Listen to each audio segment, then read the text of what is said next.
Coming up this week on the Digital Lifestyle Show 896, Garry and Richard here. Richard's back. Richard's got his EV, so we'll be talking about that. We've got plenty of new builds to talk about. So we're talking about Windows 11 builds and possibility of Windows 12. When do we think we'll get that? We've got a bit of retro music tech, and lots more. So let's get to Richard and Garry. Richard, good evening. Good evening. Yeah, welcome back. Thank you very much. Tied up for the last few weeks. It's good to have you back. Garry should be joining us shortly, and I know he's going to be very interested to find out how you got on with your new EV. So we'll hang on in case hopefully Garry can join us shortly. And amazing, I'm back using a proper microphone well again. done. So I've got the earbuds and microphone. I used to use this setup all the time, then it just stopped working. But I've got the new version of Teams, and that works. So hopefully, well, I'll find out in the edit whether this sounds better or not, because I was using a Microsoft headset, so I don't know. We'll see which is better, the Microsoft headset or a dedicated microphone. Well, I'm very impressed with the way it's color changing as well. Yes, of course, it has to have color. Everything has to have color changing LEDs on it nowadays. Whereas I am still using my dreadful old headset from some unknown brand that I got from Amazon during a sale about 2 or 3 years ago. So yeah. Well, it sounded very clear. I don't know if you I used the new version of Teams last week and this week, and it does seem a bit quicker actually. Also, it seems to be less resource hungry, quicker to load up, bit lighter in general. So I couldn't work out how to get the avatars working though, because Microsoft made a big thing about it last week with the avatar links and the avatars in preview, but I really couldn't. I just don't have the option. So whether there's something that needs enabling it somewhere, I couldn't find it anyway. So I haven't got those. But in a few weeks, you should be able to have a virtual avatar to join us on the call. Oh, jolly good. Yes, because my webcam is plugged into different PCs, hence I'm always black screen, I'm afraid. Yeah. It's okay. Well, we've got plenty. We do want to talk about your EV, which we've talked about a few times. So you've actually got it now, so we can talk about that. I can give you the full experience. Assuming it makes it home tonight. Yeah. So we'll talk about it later. We got some builds which we can talk about. I've got some more music tech stuff to talk about as well. So we'll start off with the build stuff. So while you've been away, we've had a few new builds, and last week we got Canary and dev builds. Yes, we did. Yeah. Now, and just perfect timing. Here's Garry. Indeed. Hopefully, you're not on Virgin Media today. No. That's good. That's a fact. We should. Yeah. Otherwise, just I don't know. Rich, you're not on Virgin, are you? I'm not. I'm on BT, but there's a story there where actually it's probably worthwhile mentioning. I did one of those things. You know, when you're with a provider for a long period of time, and I've been with British Telecom for a long time, and I was doing just a monthly audit of just looking at all my direct debits and what I was paying. But I thought I'm paying a lot per month for this. And so I phoned up British Telecom to say, I think I'm going to cancel, just move somewhere else. And on the spot, they cut it by 2/3. Just like that. Just gone. And it's the same service. The only difference being there's now, I can't use my landline anymore, which I've not used. I can't remember the last time I actually use a landline, apart from to answer a spam call. And so just an observation there, really. So same provider, exact same service, but a third of the price. And that was just by phoning up saying, I want to go somewhere else. I said, oh, well, we'll match wherever you go, and that was it. So yeah. Well, that's pretty don't good. ask. Don't ask. It's probably worthwhile looking to see how much you're being charged. Yeah, because they're all putting the prices up at the moment, aren't they? As well, all the really providers. Are, yeah. I mean, it's a lot of these places have got sort of prices which you then look into the contract, and they're allowed to increase the price over the course of the contract. So just because it's X amount per month at the start doesn't mean that's what you'll be paying at the end. It's always worthwhile to look at the small print. Definitely. Yeah. Yeah, and the issue today with Virgin that I was mentioning there was, I think it was this morning and about 5:20 today, wasn't it? Virtually all their Virgin services went off, including the business lines as well. Really? Ooh. Yeah. So I think it was 3 o'clock this morning, or 8 o'clock this morning, because I've got a line that uses, so I've got the monitoring software and I've got the alerts and everything. So the whole, not all I've got multiple lines with Virgin, but only one that was affected. But it went off for about 20 minutes this morning, and then 20 minutes at 5:10 till about 5:45, and the backup lines and everything else kicked in, which is why you always have a backup line with a different provider. I've had this conversation many times. Why are we paying so much for the backup lines? It's because it's on a different provider, a different circuit. Exactly. Always have yes, definitely. I mean, that's such a. But so many people don't do that, do they? Think, oh, we're saving some money, not doing that. But you always want to have everything backed up by a different provider, power, data, everything. Yeah, and it can be quite expensive depending on where you are, but sometimes it's well worth it. I mean, one of the lines where this Virgin one is, we've got a big fat pipe from Virgin, and we couldn't get another provider to do the same bandwidth. So someone said, well, just get another Virgin line. So I said, no, we'll take a smaller pipe from a different provider. That's fine. Exactly. You got to make sure they're coming through, because I mean, often these things can come through the same physical cable. So if some person puts a digger through a cable in a field, and then you may lose both your primary and secondary lines. So yes, it's it does require a bit of thought to think, where's that second provider coming from? Don't just buy 2 lines from BT or Virgin. Again, we shouldn't single out Virgin there. Hasten to add, you shouldn't buy 2 lines from one provider full stop if you need that level of redundancy. Yeah, and so it was Virgin today. It's been BT and it's been others in the past, hasn't it? It has indeed. Yes. And Garry, your video looking nice and clear again. Are you on 5G again tonight? I actually no, I'm not. I'm on my cable, which seems to have been whatever they've done. It seems to have restored the upstream on it. So yeah, it's looking good at the moment. I'm also actually on Wi-Fi, which is pretty amazing from the house. So I'm going to call that background Garry's sauna, I think. It is Garry's sauna. It feels like a sauna at the moment because this is my heater, which I don't know if Richard actually saw. No, and it actually is generating nice like a sunny day, sunshine on your back. Oh, lovely! That's nice. And it's very efficient. It uses 700 watts of power, which heats the whole sauna quite effectively. And so far, it's only been coming on about half an hour a day to do that, and it stays nice and warm because it is a well insulated sauna. Well done. Yeah, and is that running on the two-year presence sensor and thing that Mike Parker mentioned? It isn't, because I haven't got one of those, but it is working on me being. It's got a sort of preheat in the mornings when I'm going to come to the office, but in the evenings it switches on when it actually knows I'm in the office. Otherwise, it sits down at 12 degrees, and that's my latest bit of scripting I've been doing, which is basically to have something running on my phone using Tasker, which is, I think I've mentioned on the show before now, to actually trigger a SmartThings event, because there's a really nice set of plugins for SmartThings now with the new apps API they've created, so you can actually tell SmartThings to do things, and so basically as I approach the building, it knows it works on the Wi-Fi strength, so it looks for the Wi-Fi strength coming from the Wi-Fi in here, the era I've got in here. And looks for that MAC address for that one to make sure it is only that one it's looking at. And once it goes over 8, which means I'm just about down the path, it turns on all the systems in the room to say warm up and open the blinds and let me in and turn off the security. So it works quite well, that. Brilliant. Yeah, well, that's looking nice.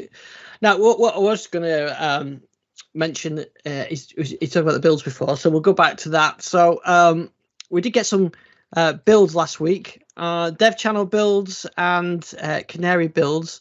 Not too exciting yet, these dev channel builds, but we did get the widget boards are rolling out, the improved widget boards. Yeah, evolved widget boards. Is this build 23424, the dev channel one?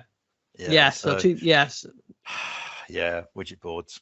Yay, great. So basically it's I mean, and bear in mind again, this won't go to everyone in the dev channel. It's being rolled out carefully, but I think is it a 3-column canvas if your device can handle it? And that's right. Yeah, with all the widgets down the left and the feed on the right. And I think if you could turn the feed bit off, then and just have your widgets, useful widgets, then Windows Live Desktop. Yes, it's true. Actually, I mean, it's just looking more and more like what we used to have, except possibly a bit more commercial. But oh well, I mean, it's such is the world. It's just one of those things. But at least I believe I'm able to get 23424 on my ARM-based machine, because I can't get the Canary build has been blocked from ARM devices. Yeah, that's right. Yeah, and the builds they've almost feature to feature enabled in both builds as well. So they've got the adaptive brightness that was in the build last week, the Surface Wheel. And you remember the Surface Wheel? I really thought Microsoft had forgotten about this. Yes, Surface Wheel. So this is didn't this has turned up in the Canary build, hasn't it? And Dev now. And Dev 2 now. I mean, yeah. I know it turned up in build 25330. Obviously, trying to get the number. There's so many numbers now. Which is one I can't get with the ARM6, which I can't get on my ARM-based machine. Although that's not too bad, because I have to say I'm not having a good experience with this with the Windows Dev Kit. That's for sure. It's not going very well for me. But yes, this is the big thing here is as you say, the Surface dial has appeared, and they've done a lovely Windows 11 style interface for the Surface dial. So it's clearly it's not dead yet. Well, yeah, because if I remember when Windows 11 launched, this didn't even work at all. As soon as you went to settings, it would crash. Gone. Exactly, it was gone. And there was a workaround, which was a really weird one. If you had to go into some other setting and then back into that setting, and it would work.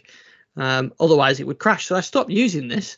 But now it works again. So I've been using it again. So and now I've got dedicated Windows 8 settings for it. So that's even better. In fact, I tell you what, I did set it up with one of the virtual software synthesizers. I set it to control the selected parameters. So if you're on an analog synthesizer and you've got, say, the filter level, you click on the filter level, and then you can use this as a virtual dial for it. So, which is quite nice. Yeah. So, but anyway, I thought it wasn't working anymore, and now it's working. I thought Microsoft had just done one of those things where they just deny all knowledge of that thing anymore. I don't think you can buy them anymore, can you? But no, I've not seen them anyway.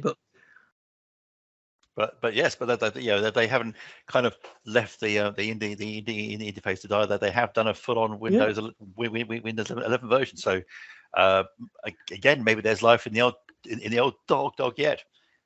Yeah. There was only some of the bits.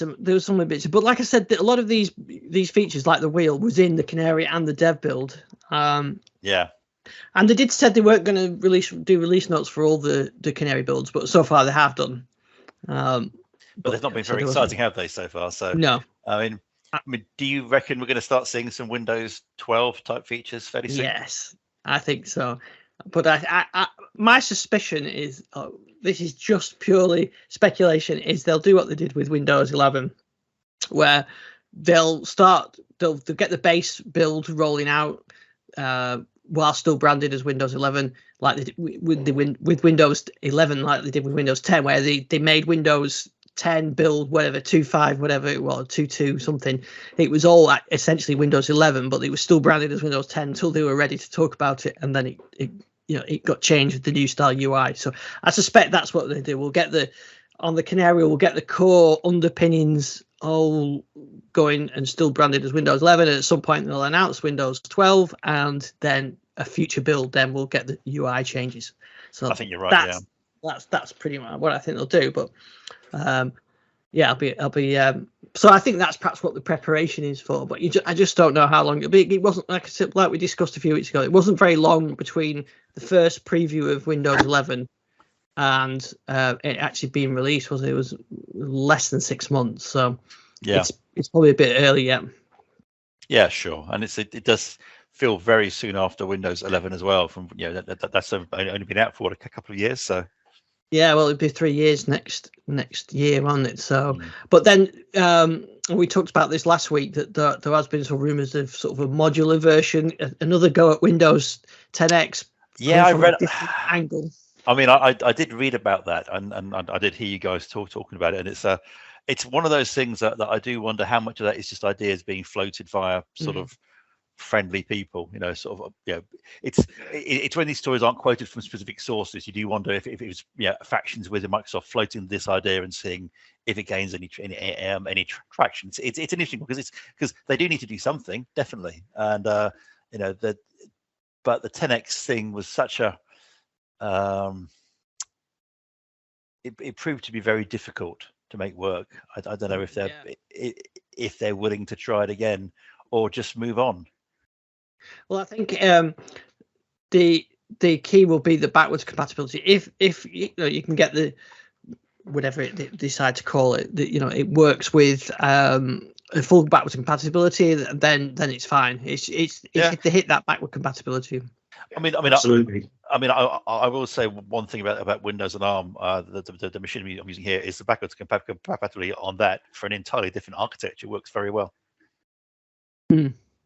If slowly. Yeah. So, yeah. So we'll see, but it will be interesting to see if they can pull it off. But certainly, it'd be great if we could get one of those to test at some point. A new version of Windows to test soon. So that'd be good to see. These builds are said. I think did you feel like they're holding back on some of the bigger changes and sort of the tinker around with some of the smaller things on there? So yeah, these builds didn't have a huge amount, and there was a few bits and pieces. I mean, changes wise. I mean, with the Canary ones, I'm not sure what's happening under the hood, because I would think if they are preparing for Windows 12. I can't imagine there being a massive interface change or user interface change, but I can imagine that under the hood, if they are going down this architectural route, then there'll be some fairly chunky changes coming along, which they may not tell us about. It may just simply happen, and it's like, oh, it works strangely now. So we'll see. Yeah, and it's going to be an interesting year, I suspect. Yeah, hopefully. Yeah, it gives us something to talk about. And I suspect we'll also see the bumping up of minimum requirements, 8 gig of RAM, that kind of thing. Well, if not, I can always rant about EVs. from a position of knowledge now. we'll definitely come to that. Also, there was a beta build last week, not huge amounts in that as well, but I've got obviously all the details on the site and videos for the dev and the Canary builds as well. Did you see today that Microsoft announced a new Surface dock with Thunderbolt? I did see this. Yes, this is a well, basically you've summed it up there. Yes, a new Surface dock with Thunderbolt. Yeah, looks very nice, but it's 329 quid for a dock. It is horrifically expensive, but it's a Surface brand, so it is expensive. Yeah, so it's got Thunderbolt 4, USB 4. It ditches the Surface Connect as well, which is interesting. So I'm guessing that perhaps the next Surface device that comes out might ditch that Surface Connect port as well. Yes, USB-C only. I mean that has been due to go for a while, hasn't it? I mean, Microsoft did commit quite some time back to saying your Surface devices, the Connect port will be supported going forward, but there was always clearly a time limit on that, so perhaps we've hit that. It would make sense actually, because Apple are also being forced to go down the USB-C route, certainly in the EU. So I can see why that would make a good deal of sense, but that is ferociously expensive. It is, yeah, and I think it does support at least 2, although I think I might have seen 4 monitors. Yeah, 2 4K monitors you can run up there, and it works. It's got the Thunderbolt 4 connectivity and works with the Surface Laptop Studio, which I'm running, but I don't think I'd rather spend 300 quid on a Surface Go or something. Well, exactly. I'm going to say, I can't see how this can possibly cost so much, bearing in mind what it is. It's basically a port extender, isn't it? I mean, it's call it a dock, but it gives you extra ports, and that's it. I mean, it has got power delivery as well, hasn't it? Or am I missing something there? It's still £300. That's a lot of money for what that is. I mean, it's a lot of money.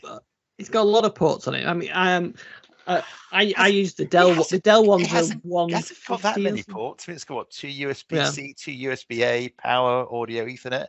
It's not that much, really. I think I'm just is trying there to more think. than that? No, I don't think so. It's got 2 USB-C, 2 USB-A, Ethernet, audio, and another USB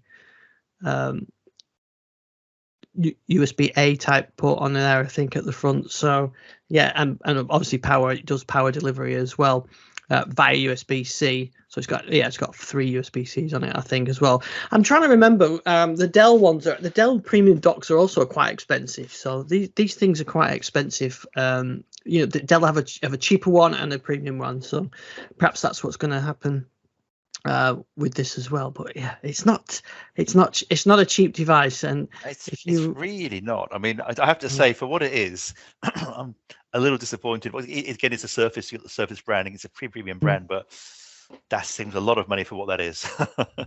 He said, looking at what's plugged into, I've got an extender plugged into my Mac here, which has got, let's see, that's got 4 USBs, 2 USB-Cs. It also does VGA, HDMI, Ethernet. It's got some SD card readers in there as well, and that was not £300. No, but that's not an Apple one, is it? No, goodness me, no, it's some bizarre brand. I've no idea who made it. It was again relatively cheap on Amazon, but it's worked fine for like 3 or 4 years now. It's because I got it, I think, when I had use it with my Dell XPS as again, you call it a dock, and it was a USB power pass through, but it wasn't £300. It wasn't £200. It was a good deal less. Yeah, these are. I mean, this is. I think it's 96. Is it 96 watts power delivery? And so on. Where if you get the cheap, I've got one of those Dell ones, which does do power delivery, but it's a lot less wattage from that. And it's only a little portable type thing, which is probably what you. I use a Dell one as well, and it's the power delivery is very unreliable. My HP half the time it doesn't charge. You have to unplug it and replug it in to get it to charge. It's never a good one. Yeah. And if you buy one of the branded Dell ones that we would use in an office type one, which has got it's got I think 2 USB-C and a couple of monitor ports and a standard USB. I think they're like 150 quid. They do have a premium one which is dearer as well. But yeah, it's you said premium branding is like if you buy an Apple branded one, that's what you get. I also tell love just in the specs, it's got 3 USB-C ports and 3 USB-A ports. Sorry, not 2. I made a mistake there. Yeah, well, three's better. 3's better, but still, it's not 4, is it? Just saying. No, and it's not Thunderbolt 4 either. Which no. For what I'm doing here, doesn't make a difference. But if you were doing really high end video editing and things like that, then it is actually it makes a difference. Yeah, it is worth it. So yeah, it's like anything, isn't it? It's a premium device. You get what you pay for. Oh yeah. Ish. That's absolutely fair. And again, it's very clear what you're getting. But this, God, that's a lot of money. It is, yeah. Yeah, I won't be rushing out to get one of those. I've still got my original dock. My Surface one, I think, came with the Surface Pro 4, and it works fine. So, and I say I've got the Dell one here as well, so I have no shortage of docks here. Although the Dell one, the connector falls apart, and I've seen this on loads of them now. The USB-C, the plastic splits, and a bit of masking tape, insulation tape is fine. It's low voltage. I thought it'd be interesting to see that. So. So that was all the build and Microsoft news. Just briefly before we talk EVs, I did post up a video of the Roland drum machine, which I mentioned last week. So this is the Roland TR505, the one which I refurbished last year. So I've posted that with a bit of history on it. It's quite an interesting drum machine, this one, because it was a budget one at the time, and 225 quid when it came out. It's a lot cheaper than some of those, the 808s. Nowadays you get them for a couple hundred quid, whereas if you get an 808 or a 909, you're talking thousands. But it's a nice little machine. So interesting. It's got a cassette interface as well, which I'm going to mess about with because I've been trying some stuff with that. So it's taking me back to the Spectrum days with the cassette interface. I've got a few of these devices now. Some of these kind of low end budget ones. The Yamaha DX100's got a cassette interface as well. So yeah, I've got a few. Anyway, so I've got those on there. So anyone who wants to take a look, and you can watch that video. Okay, cool. Also, I'd go ahead. I was going to say, speaking of Spectrums and retro stuff, did you? didn't catch it last week. Did you mention about the Centre for Computing History on the lookout for trustees? I saw the tweet today. That's but we haven't talked about him. Okay. Again, just around retro stuff. If anyone fancies sort of being part of the Cambridge-based Centre for Computing History, then they are on the hunt for trustees to basically help plug the museum and recruit members. And so I believe it's Cambridge-based, and you've got to go in once a month. And but if you've got the skill set and you fancy being part of it, then you could do worse simpler than applying for that. But sorry, just sort of throw that plug in there. Yeah, definitely. I hadn't heard that. And if it wasn't so difficult to get Cambridge from here, I might be tempted. But it's yeah, me too. I mean, it's in all seriousness, I'd actually consider going for it. Except of course, being where living where I am, it's actually quite hard to get there. Apart from by train, the trains are quite iffy. But it's a great place, the Centre for Community History. So I think it would be really, if you've got any interest at all in retro computing, I think being part of it would be, it would be great. Yeah, actually, I've got a couple of retro items on the shelf up the top there. I don't know how you can spot what these are.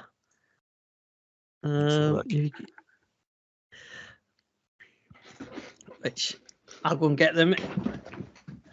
There we go. What's he going to produce? These are a micro drive? No. Let's put it in front of the camera.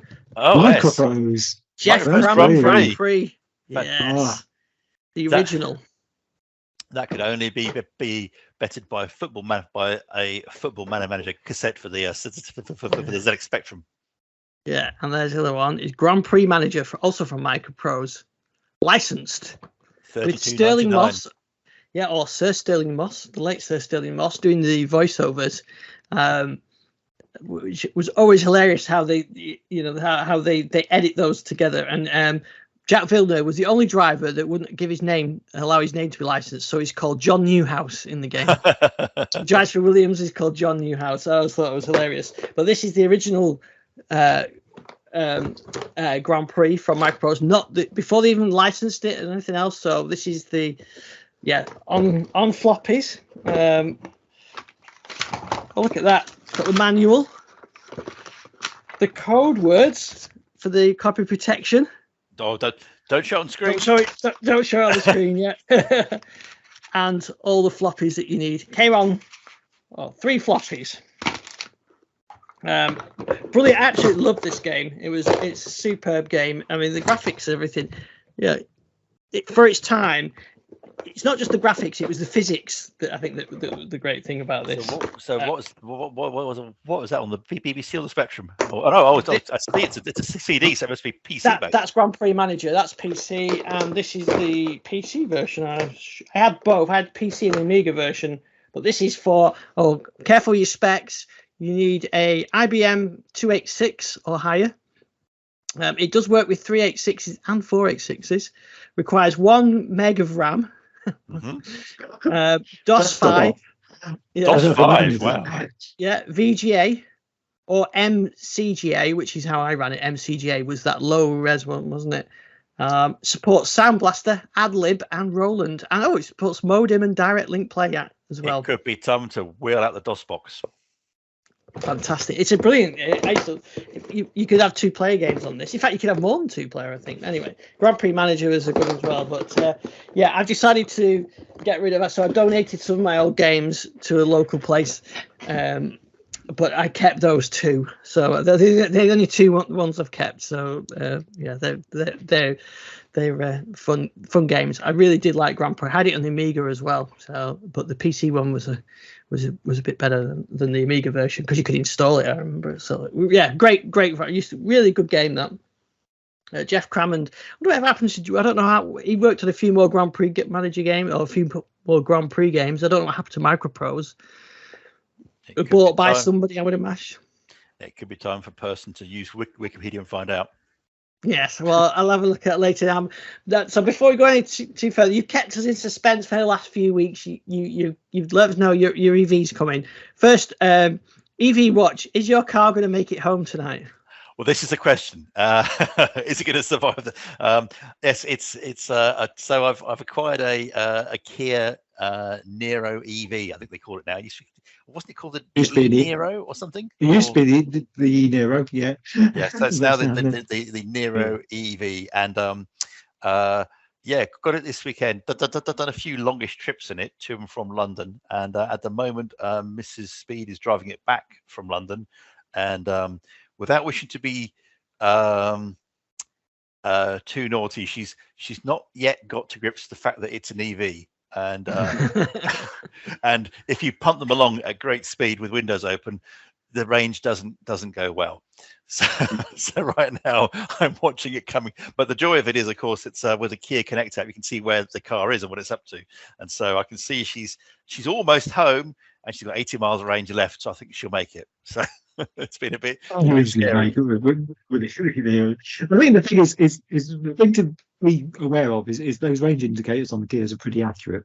They are, unlike some of the others. So 80 miles left is fine. Yeah, exactly. Should be fine. So so I mean, in terms of review, you can get many opinions on the internet and YouTube of things. I think the Niro EV itself came out last year. It's begun to appear more on the roads this year now. It's Kia's new styling, so I would say it's a bit Marmite. In that you either like it or you don't like it. It's kind of I think the e-Niro was more of a sort of bland car. This is quite distinctive. You can recognize it. I like it personally. It's great, but I can see why some wouldn't like it. The range, I think it's about 283 miles it'll do, and as Garry says, I found that to be pretty accurate. I'd used it a lot last weekend. Sorry, this weekend, rather, going to and from London, driving around London in it. Like any EV, I found it to be incredibly efficient at low speed. I mean, just astonishing. It just doesn't use any power at all, it seems, when pooling around at low speed. As soon as you take it on the motorway and use cruise control or whatever else and go at 70, then you do notice the power being used up. But as a car, yeah, I have to say, I'm very impressed. We got it back here last time for London with 80 miles left over, and it took about 24 hours to charge from a 3-pin socket. I've now got a Type 2 home charger with a 7-kilowatt charger, which should take about, I mean, from empty, it would take about 9 hours to charge, but obviously it won't be empty, so I'm expecting it to take around 7 hours or so to charge up from a proper home charging charge point. The car itself is like any modern car. It's full of gadgets and gizmos and things, which me being an old person find quite alarming. It's got lots of driver aids and driver assistant things, which I have to say I don't like very much. I don't like the way it bings and bongs at me and tries to grab the steering wheel when it thinks I'm doing something silly, which I'd rather didn't do that. But I gather that's the way of the future, so that's fine. Oh, yeah, mine does that now. If you, it's an edict. It's law now that they've all got to do it. So if you're overtaking a parked vehicle or something, sometimes you can go a bit mental. It drives me up the wall. It really does. But that's fine. But as I say, that's not uncommon. I will say, for the first time, I think I'm going to have to read the manual because it's got so many things on it. Because the key thing is, of course, it does support Apple Play and Android, and it's Android Auto. Android Auto, so supports those. Which I gather is it GM are planning to drop Apple CarPlay. Did I read that correctly somewhere? And just simply build Google services into their cars going forwards. Was it GM? I think one of the car makers, because there is. I mean, there's a big battle going on between Apple and Google for the car dashboard at the moment. Because Volvo use Google. I can't remember what they actually call it, but it's Android Car basically. It's not Android Auto as on the phone. It's actually Android button to go, and that's pretty good. I mean, I've used that on a couple of Volvos and it's fine, but it needed some enhancements, and apparently they have been making some pretty big enhancements, and that's what GM are apparently going to use. But there are other companies who are looking at the Apple. Car dashboard. I mean, I can tell you, it can't be any worse than what's built into the Niro EV. It's got I think it's got the HERE map, the HERE map mapping system in it, which is, I have to say, awful. compared to using Google Maps via CarPlay. It's just really bad. I mean, it's great because it auto updates and does this and does that, but I mean, more than once it took me in just a completely strange direction. The interface was it feels it's interesting actually. It's interesting actually because I've got here maps on mine obviously as well, because I've got the same mapping system you got, and I've actually now started to follow what he says, because most times when I ignore it I get stuck in traffic jams. But are you finding that when you enter in destinations and things, it just doesn't seem to know where some places are? I mean, I found that very strange. Well, that has always been a problem unless you can get connection, and it actually does the connected mapping. It does find that. I mean, I end up finding postcodes. I mean, one of the better things is to use the Kia navigation app and actually send it across to the Kia Connect app and send it across. Yeah. But yeah, I mean, that is definitely a restriction to the here mapping. The destination searching is nowhere near as good as a Google Maps. Yeah. But apart from that, I have to say, it's what surprised me about it, coming at this from obviously I've always driven internal combustion engine cars, and we really looked at the EV purely based on the cost of fuel and how many miles that we were doing was the main driving factor in it, if you pardon the pun. And it's how car-like it is, astonishingly car-like. Aside from the fact it's silent, one wouldn't really know one was driving an EV. It's apart from the fact it goes faster. And performance is better, and all those things. But I find it, absolutely astonishing that it feels as car-like as it is. Although that said, as I said earlier, Mr. Speed does tend to drive it a bit too much like a car, because, as you know, Gary, you can turn on and off the regenerative braking things and whatever else, and she likes to drive it with that all off completely, using the brake pedal for everything, and likes to drive in excess of 70 miles an hour, which is obviously not not the correct way of doing things at all. Whereas, if you drive it in pedal mode, where you've got the regen turned up to full, and you kind of hover around the 65 miles an hour mark on motorways, and go around towns using iPedal, as I said, barely using a charge at all. So I would actually say that 283 miles is probably an underestimate of how far it could go. I think it could go a lot further than that, without doing really scary sort of professional distance type things. Just driving it normally, I think that 283 feels actually low. I think it would go further. I wouldn't like to do 65 mile an hour all the way up and down the motorway. That would get on my nerves. You know what? You'd be surprised. I would have said that. I would have said that too. But I mean, maybe it's because where I live. But you don't normally get to go much faster than that anyway, apart from when it's not high time. So ambling on 65. So although that said, the Kia again, Gareth, I don't know if yours does this. The driver assist tends to start being clever and saying, "Oh, you're cruising 65. I can now see you're in a 70 zone. I'm going to increase your cruise speed to 70 when I'm at 50," because it looks for road signs as well, so it can see when it's in 70 to 70 limit. But you can turn that off. That bit you can turn off if you want to. Exactly. So I'm going to probably have to turn that off fairly soon, because that's getting quite annoying. Because I've sort of I lock it to speed and it says, "I know, you know what? I'm going to ignore that," and just boom, up you go. What worries me slightly about that is this auto limiter stuff, which is due to come in as another regulation very shortly, is all based on the same technology as used for that auto speed limiter, and that is so inaccurate in terms of when it gets things. One top tip. I don't know if you've tried the auto regen mode. That might be more acceptable to Mrs. Speed, because it basically adjusts the regen based on what you're doing. So if you're slowing down for a roundabout, it puts the regen up, and so you put your brake pedal on, but you actually get regen as well. So I'm going to have to read the manual basically. Pull the left pedal, I think it is on left. On certainly isn't mine anyway. Yes, there's left and right pedals. If you do the pedals, I think there's 4 levels of regen. So it's right now she has that turned off completely. So whereas I like it on, I mean, I actually quite like the single pedal driving mode. I like that. It suits me fine. Yeah, so I find I must admit mine's on auto most of the time now, and I actually found that quite a good compromise.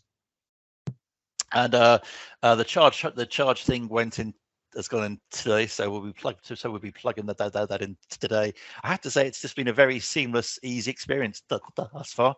I guess perhaps next time we speak, I'll let you know if how well it's gone with the electricity company and tariffs. But in theory, once it's plugged in, then it'll only charge during cheap rate time, which in the UK is a bit like the economy 7 times. So what I would say that I didn't fully realise the public charging infrastructure, how many different varieties are out there. Because I mean, I just had this wonderful vision in my mind that you'd better plug it in and you get half charge in half an hour and away you go.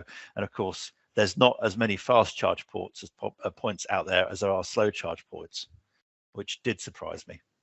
Well, especially not around your area. Yeah. But Brighton was a very early adopter, and there's a lot of slower charging ports. But yeah, so what I'm really looking for is a DC rapid charger places. So there's not that many around here. When I come to plan, which again, it's not a problem because you can get to and fro where we need to go very easily on one charge, because again the range is really good. But when on the 2 occasions per year where I'm going to need to go further, that could be a problem. I think when I go to Wales, that should be okay because I can plug it in where I'm going. When I go to Norfolk, I'm going to need to find a DC charge place somewhere near my destination. Which there's loads of charges in Norfolk nowadays. Okay. I mean, you go past Norwich, you can always go to GridServe, which is an excellent establishment. Yeah.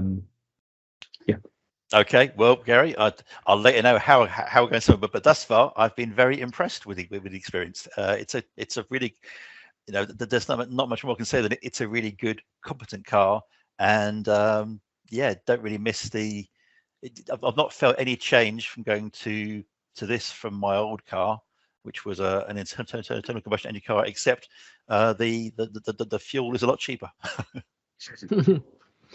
And do you find you've have to get loads of charging apps like you do parking apps where there's all different ones, or are they starting to be a bit less of those? I would have to defer to Garry here because I again am in a very fortunate position where I can charge a car at home for very, very easy. So I don't think I'm going to have to use any public charging things. I mean, there's 2 things. I know Kia are very keen that you use the Kia Charge app, which I think covers most things. Also been using the Zap map as well. So those are 2 I'm looking at. Yeah, those two will get you around most places. I mean, there are a few chargers which are on sort of special things, especially the Type 2, the slower chargers. They tend not to be on debit cards, but virtually every fast rapid charger is now accepts debit cards, except for Ionity, but they're covered by the Kia card, Kia Charge. I would actually get a Kia Charge card in addition to the app, because that will always work, whereas the app doesn't always work if you haven't got connectivity. But other than that, that'll cover you. Yeah, but again, I mean, I think I'd only be using that maybe twice a year, really. Because again, wherever I am, because I mean, the one thing I would say is Kia no longer include a I always call it I'm going to call it the granny cable, the connector to plug it into a 3-pin mains. That's no longer part of the package anymore. You have to buy that. Which is a shame. It is a real shame, because if you buy it from Kia, I think they charge you something like £500 for it, which is insane. Although, again, the garage said, you could buy it from us, or you could go to Screwfix, and Screwfix do them for considerably cheaper, a lot less. And it is. There are other people who supply them as well, but exactly. Amazon's got quite a good selection online as well. But I mean, the granny chargers are. I actually think they're as important as having a Type 2 charger, because virtually anywhere you can go, you can find a 3-pin plug to plug in. Exactly. But just don't use it on an extension cable unless it's rated for the power. Yes, I have to say. I mean, one look at the charging thing. Yeah, you know what? That's a fairly chunky cable going into that. I'm not going to plug it into any kind of extension lead unless I have it properly rated. It's. I mean, I have seen so many melted extension leads. I can believe that. I really can believe that. Yeah, it's and again, I mean, obviously the problem with using the 3-pin is it takes a long time to charge it up. You're talking about, I mean, it takes, I think from empty it takes about 27 hours. I mean, it took me about 22 hours to charge it from an 80-mile range. But yeah, so I'm looking forward to seeing how well the 7.2 kilowatt charger. I think can go. I think it takes about 9 hours from empty. And so I'm hoping it'll be done in about 7 hours, because again, that's the goal, to drive it home, plug it in, and then in the morning it's good to go for the next day. Yeah, it's going to be interesting to see how you go, because like I said a few weeks ago, I've probably got about another year before, or at least 9 months before I think I have to make the decision, and I haven't really made a decision one way or the other. So yeah, it'll be interesting to see. I mean, my use is slightly different to yours, but it's certainly interesting. I've seen the is it a new BMW announced the new Mini Cooper electric today. I thought it got a bit of criticism online, I think, from people saying it looked a bit of an odd shape, but I thought it was quite nice looking, to be honest. I think the Mini has had an odd shape for a while now. Yeah, I mean, they're still not the classic Mini shape, are they? I mean, I should put out that I used to have a classic Mini, so yeah, I wouldn't say classic. I'll say the correct Mini shape. Yeah, which you could actually fit inside. You could fit. I think you can get 2 Minis inside one of the current Minis. Can't you? You could do, although I did drive a Mini recently, a classic one, and I do think to myself, I'm amazed I didn't die in this car. You feel like you're in a very thin metal box, and crikey, this car feels incredibly unsafe. I remember what was it, in the early 80s, I think it was. My dad had a Rover, and my mum had a Mini, and it snowed quite heavily. So my dad said to me, "Let's go out in the Mini." So me and my dad went out in the Mini and up the country lanes in this Mini. It was fantastic. I'm not sure he would do that these days, or anybody would do that these days. But it seemed a good idea at the time in the early 80s, when things weren't quite safety conscious. But yeah, I do remember having a bit of fun with the little Mini, because it was so light, wasn't it? And, it was. I mean, it was incredible. I had a Mini Clubman from the 70s, and then I had a Mini Cooper, but not an original Mini Cooper. It was one of the ones that Rover did towards the end of the run in the 90s. And I mean, both cars were just fantastic fun. Just, you've got a wheel in each corner. Absolutely brilliant cars. But it's one of those rose tinted glasses things. I think, oh, it's a fantastic car. And then I got them and thought, oh, I don't like this very much now. It feels really quite scary.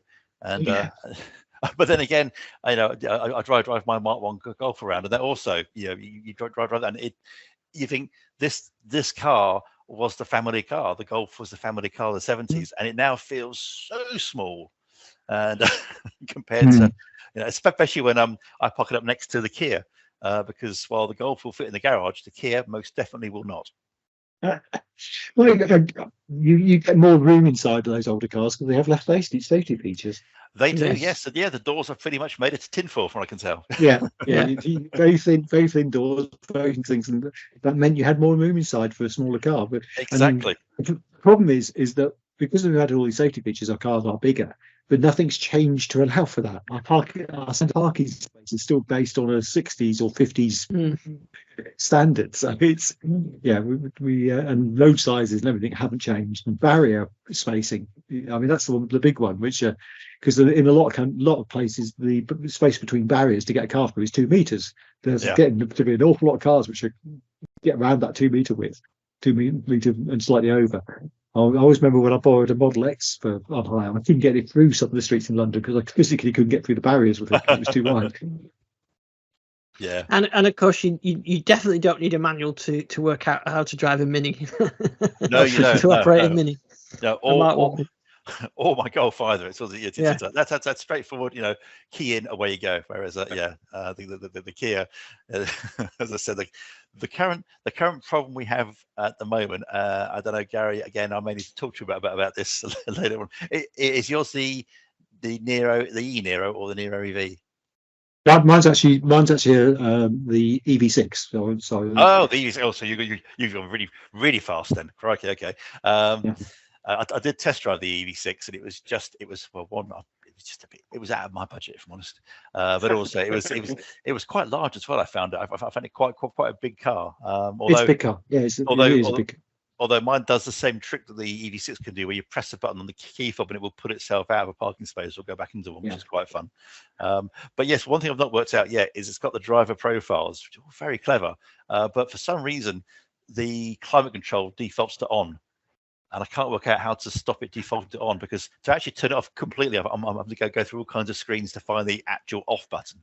Whereas it should be easier. I'm sure it's easier than that. I'm just, again, I've got to read the manual. I don't know on the because they've just changed the controls on the Nero to the EV6. On mine, I have got a button I can press, which will switch it on and off. Oh, I don't. You see, I've got this smart. Anyway, that is my current, and that's a very minor thing to whinge about, if I'm honest. And why would you want to switch it off? Is that for efficiency? No, I just don't like it. It simply don't. I leave mine on.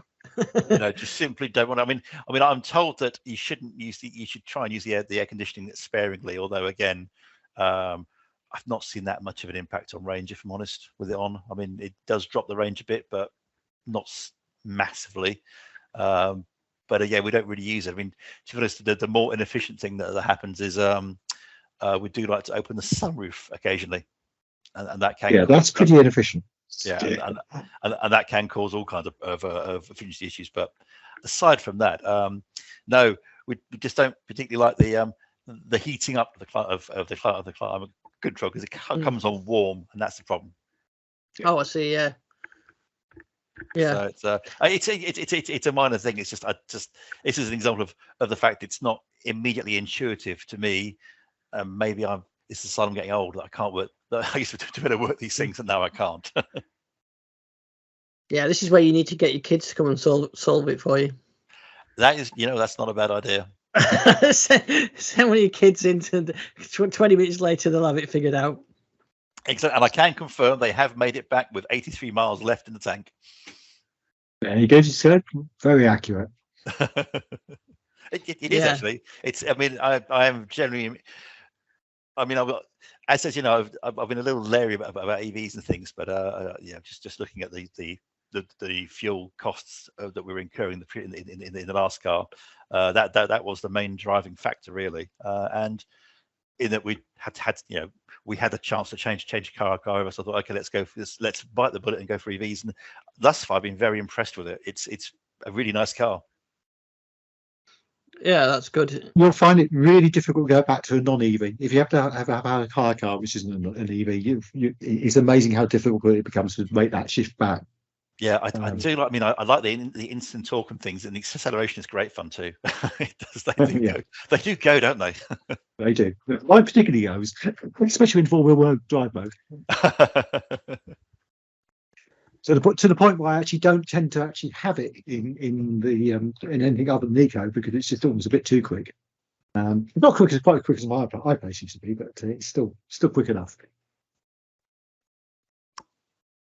Yeah, well, it's going to be good to follow your progress right from the beginning for a new EV owner. That's going to be quite interesting to see. Yep. I'm looking forward to seeing that. I think that was everything everybody had for this week. Yeah, I'm afraid I didn't manage to find it. Well, I've hidden the digital horn away from my kids, and I've forgotten where to put it. So I need to find it for next week.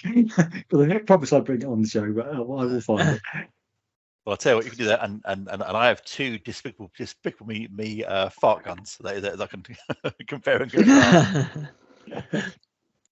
Oh, I don't know, Richard. Did you see the video I posted of the Scarborough? No, I didn't actually know. Yeah, so it's on the YouTube channel. So have a look at that.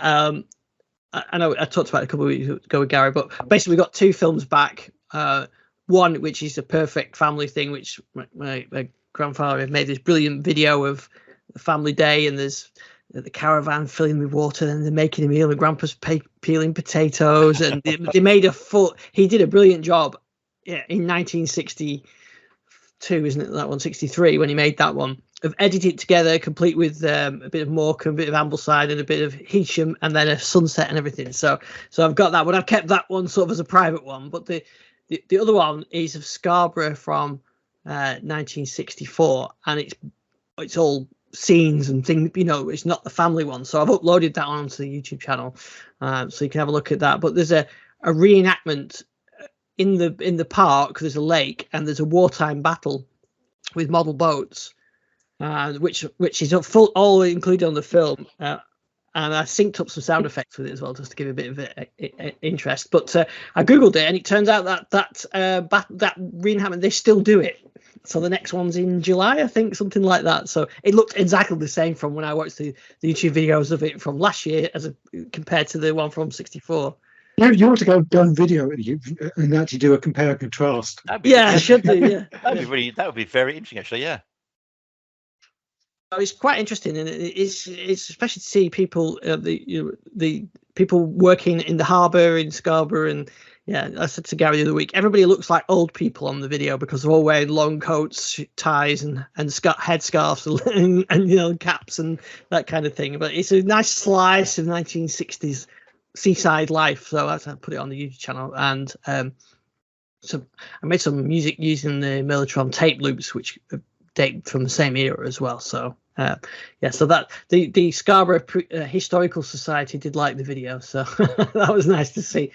But there's the miniature railway and everything. So my granddad did a great job of editing these videos and how he put them together. So it was really easy for me to do the music and everything else. So I did quite enjoy creating the music to the film as well, which I did. It was the first time I've ever done that. In Cubase, I imported the file, and then you've got it with the time codes and things like that. So, so I think a movie soundtrack career is next.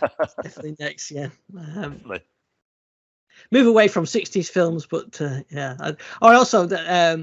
I've been playing with some effects. I think I showed this one a couple of weeks ago, but I also found a nice effect that turns a modern day video into a VHS video, which is quite a nice effect as well. So you can make something you film now look like a VHS video. So, and I did try the AI stuff as well to clean up the videos, but the ones from the 60s were pretty clean. The conversion company, Bushy Digital, and the original source material were excellent quality, so there really wasn't a huge amount needed to do. Well, there wasn't any cleanup of the actual video itself needed. So good balance and light balance and everything else on that. So it stood the test of time, those 8mm films. So they've kept them now digitized, upload them to the cloud. I told my sons where the files were and shared it with them in case, future generations. I think they were they're not bothered, but in 60 years time they may be. So 50, another 60 years time it'll get converted from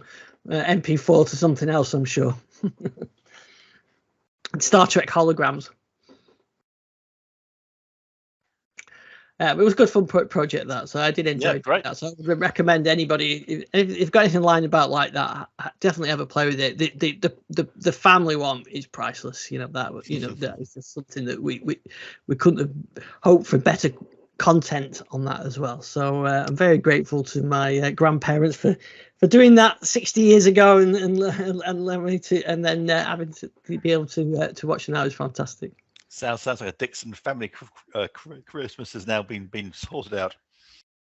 Well, yeah, we had a little watch party. I think I told Garry this. We had a little watch party last week, which was great. And like I said, I did the music with this 60s style, these loops, which are quite cheesy loops type thing. It was designed to be like that, and then I put a bit more sentimental track at the end of it, which I wrote for this.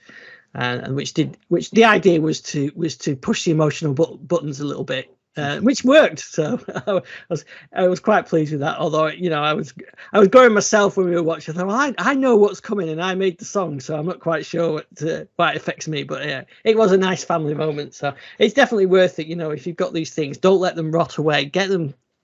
Get them converted, get them so that people can see them. They were made at the time, weren't they, to be watched? So yeah. Why not? Brilliant stuff. Yeah. Well, so you can find that on YouTube channel along with the TR505 and the other things. The build videos are also on the YouTube channel as well. So we should be back next week. Richard, I don't think you're even here next week. No, I shall probably be approaching Japan. I want to see my eldest daughter in Tokyo. Oh, very nice. You'll have to do Fantastic. a live I can't wait to report from the markets. All the You know what? markets. Yeah. You know, I probably could do one from Akihabara. So Yeah. maybe we'll see what happens. Yeah, we'd like to hear from your experience in there. So we'll be back same time same place next week. Garry, where can we find you? You can find me on Twitter, not that I'm there very often, at Garry WMA, Garry WMA at Mastodon for Mastodon, and on my YouTube channel, Eviona. Excellent. And Rich, you're in Mastodon and I can't remember somewhere the name else. at all, I'm afraid. Yeah, and I should be mostly outside my house trying to work out why the Omi charger isn't charging the car. That's going to be the next half an hour. Yeah, and then go read your manual. Exactly. Get the app. Press the override button in the app. It will start charging. I do have that. I've got the app just here actually. So I'm going to try and do it right now. I'll just make sure you haven't got time charging set in the EV as well, because that can override. But you have got a button on next to the charge port to override. The man, the guy that the thing said press this button here. It will all work perfectly. Excellent. Well, we'll look forward to hearing when you return. We want to know how you're getting on with it. All right. Cheerio then, guys. Okay. See you next week.